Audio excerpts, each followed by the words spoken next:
Okay, pause, Terrible Lele. I don't like the way you worded sleeping together. You're being salacious. Okay? You could have used the term they slept in the same room. Okay, Terrible Lele, watch yourself. Don't add to the bullshit now.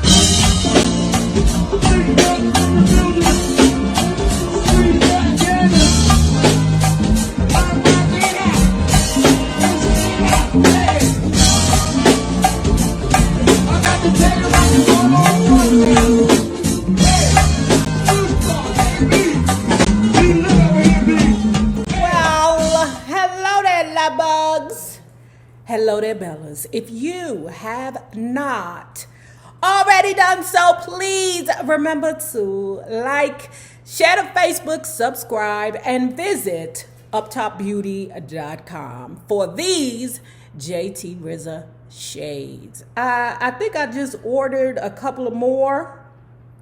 So if you want them, you better go on over there to Uptop Beauty and check them out. These are like a book club favorite for some reason. Like, y'all choose these above everything. Plus, I think they're amazing when you're wearing black, bald head. Not that women wear bald heads anymore. I mean, goddamn, because everybody got a wig on but me. And lashes. I just was asking everybody, should I put on lashes? Should I do that? You know? But anyway, bald head, frames, red lip, black. Ooh, ooh, ooh. Feel like 1990 all over again. And if you are not already a part of this book club, please hit the Patreon link below and or the join button here on the YouTube. And for a small monthly fee of $5, you babies, yes, you'll can be privy to all the shenanigans before the YouTube gets it, if the YouTube gets it. Now, let's continue talking about where the hell is the book? Where's the book? Anyway, y'all know we talk about Michael Jackson. On February 10th, 1993, Michael gave an internationally televised interview to Oprah Winfrey. During it, Michael and Oprah gave the world a nighttime tour of Neverland, and Michael then revealed for the first time he suffers from vitiligo. He also spoke of his girlfriend, Brooke Shields. When Oprah pushed to learn if Michael was still a virgin, he clarified that he was a gentleman. You can call me old-fashioned if you want. When asked about plastic surgery, he said he had very little. You can count it on 2 fingers. Elizabeth Taylor made a surprise appearance as if just passing through to declare that Michael is the least weird man I have ever known. Michael later presented her with a $250,000 diamond necklace.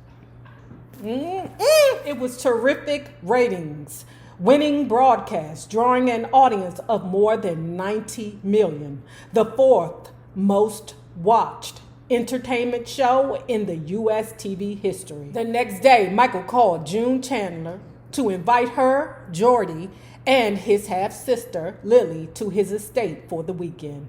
With Michael so much in the headlines as a result of the interview with Oprah, it must have seemed surreal to June that he had invited her and her family to the same place she had just seen displayed on the television, even offering to put them up for the night. June accepted Michael's invitation. Michael is a sad person, confirmed someone who has been associated with him for 20 years. He has had a difficult life, always been a loner, a misfit. What really attracted Michael to Jordie was the youngster's humor. Whenever a person can make him laugh, that's someone he will want in his life. Jordie made him laugh. He would make fun of Michael of the way he dressed, of his clumsiness, his driving. Michael was amused by Jordie's irreverent manner. He felt he could be himself around him. They used to dance together. Michael showing Jordie choreography steps and Jordie catching on remarkably fast. Jordie was intelligent. Michael loves smart kids, and Jordie was tremendously creative. Michael said that Jordie could one day be an amazing film director. He has a vision, he told me. I think he could do wonderful things. Pause. So at my job, my part-time job, it's a young girl there. She's born on the same day as my grandmother. Scorpio, sweet little girl, sweet. I just see great things for her. She doesn't remind me of me. I just see great things for her. And she told me a story that kind of touched my heart. I can't lie. And that kind of, I feel, is what endeared me to her. Because she told me a story that many young girls have been through before, where you're in love with somebody, okay? And the motherfucker trick you. I'm telling you, she's just so special. But I'm not finna bring her to my house and have her sleep in my bedroom with me. I'm not finna, go over and beyond to make her a part of my life. Don't get me wrong. Like I said, she's a special little girl. But there's a line, baby. There's a line, and you can't cross it. Number one, she got a mammy. I'm not trying to be her mother. I'm not trying to be nobody's mother except for Lou's. It's like Michael Jackson does not have that line. A lot of Virgos do not know the line. They do way too much. They cross that line and over into a place where they get in trouble. Baby, you about to get in trouble. Don't you understand that your actions are inappropriate to the rest of the world? They probably would have been a perfect couple of buddies if not for the fact that Jordie was 13 and Michael was 34. I truly don't think there's a devious bone in his body, June said of Michael. It wasn't long before Michael invited them all to his hideout on Wilshire Boulevard in Westwood, about 10 minutes from June and Dave Schwartz's home.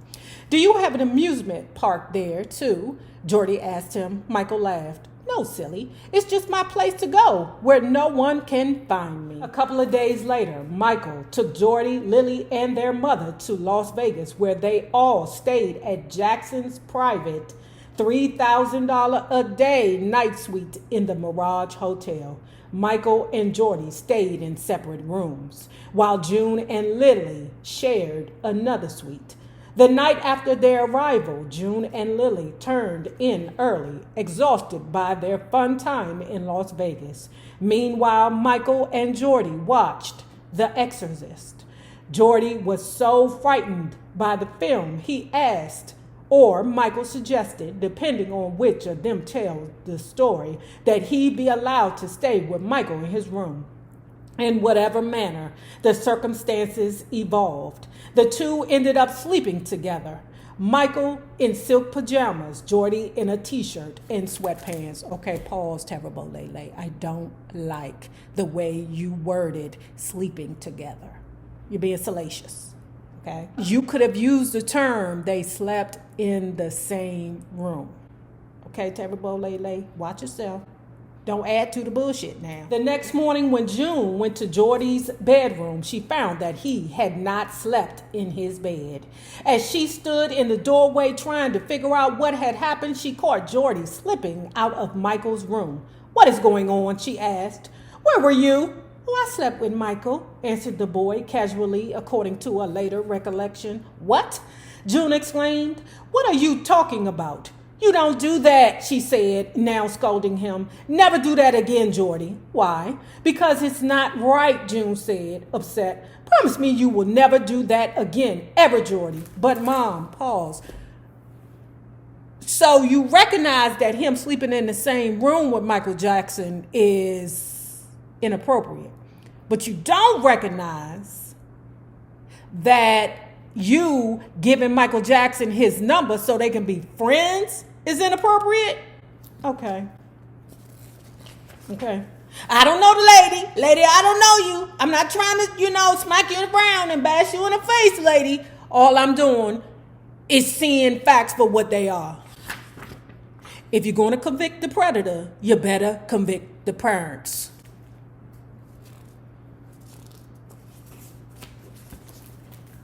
But nothing, she cut him off. Promise me. I promise, said Jordie, sounding defeated. The next day, Jordie told Michael about June's concern. Now Michael was the one who was upset. He didn't understand why June would so object to his sleeping with her son. Did she not trust him? With David Schwartz not around the house, it seemed right that Jordie have a male influence. Michael reasoned. And Michael Jackson would be the male influence? Girl! It seemed right that Jordie have a male influence, Michael reasoned. He decided to take up the matter with June. According to what June later recalled, Michael pulled her aside and fixing her with an earnest look said, "Jordie and I share a special and innocent friendship. Why did you tell him he can't sleep with me?" "Because it's completely inappropriate, Michael," June said, holding her ground. "And I don't want Jordie to be hurt." "But I'm not like that," Michael said. "How could you think I would hurt Jordie?" he asked. "We have a friendly, honest, true, and loving relationship." Michael then told June his theory about conditioning, that children are innocent until conditioned by the world to be otherwise, at which point they became cynical, judgmental adults who lie, cheat, gossip, and treat each other poorly. It would be his desire, he said, that Jordie remain pure and untouched by the adult world, unconditioned. Michael began to cry. Yeah, that's how them Virgos be. They cause havoc and melee and then turn into Karen. That's what you niggas do. The two embraced. "You must trust me," Michael said. "I do," June assured him. "I do trust you." The next day, Michael gave June a $12,000 ruby and diamond bracelet from Cartier's. June stared at him as he presented the gift, dumbfounded. "A token," Michael told her. "It's nothing. I just love you." Sounds like Robert to me. Sounds like Robert to me. If you're going to convict the predator, then you must convict the parent. Afterwards, Michael continued telephoning and visiting Jordie with June's approval, and much to the astonishment of many in the Chandler and Schwartz family. So anyway, as the relationship grows, Michael Jackson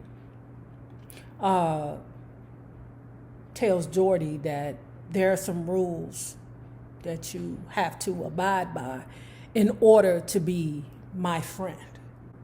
Okay, let me tell you these rules. In truth, the wishes were 6 rules that Michael and Jordie had come up with, mostly as a joke between them.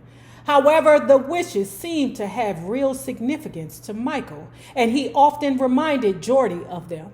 He said that if they repeated these wishes 3 times a day, perhaps they would actually come true for them.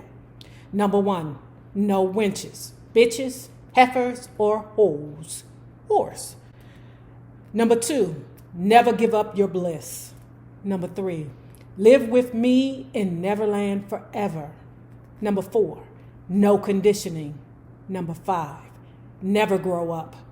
Number 6, be better than best friends. One person was not as taken by Michael Jackson's relationship with Jordie as everyone else. Jordie's father, Evan Chandler. Oh, this nigga right here. Hold on, y'all. You say that you love